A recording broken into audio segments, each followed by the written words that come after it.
Welcome to the Salmon Runs YouTube. Enjoy the video. In this video, I will show how to make oregano oil for hair growth. This natural remedy can significantly boost your hair health. To begin, gather your ingredients. You'll need dried oregano leaves and a high-quality carrier oil. Popular options include extra virgin olive oil, nourishing coconut oil, or light jojoba oil.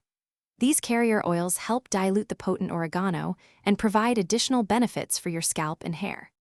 Now, let's prepare your oil. Take a clean, sterilized glass jar and add 1 part dried oregano leaves to 3 parts of your chosen carrier oil. Make sure the oregano is fully covered by the oil. Next, place the sealed jar into a pot of hot, but not boiling, water for about 15 minutes. This gentle heating helps to extract the beneficial compounds from the oregano into the oil, kickstarting the infusion process effectively. After the initial heating, remove the jar and let it infuse at room temperature for 2 to 4 weeks. Store it in a cool, dark place away from direct sunlight. Remember to gently shake the jar once every day. This helps ensure the oregano's properties fully transfer into the oil.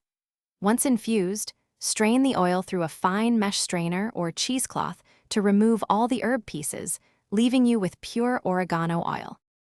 Finally, it's time to use your homemade oregano oil. It's highly concentrated, so always dilute it with a carrier oil, like coconut or jojoba, in a 1:3 or 1:4 ratio. Apply a few drops to your scalp and gently massage it in 2 to 3 times per week. This oil stimulates blood circulation, combats scalp infections, and provides essential nutrients, leading to stronger, healthier, and more vibrant hair over time. Thanks for watching. Consider subscribing if we helped you.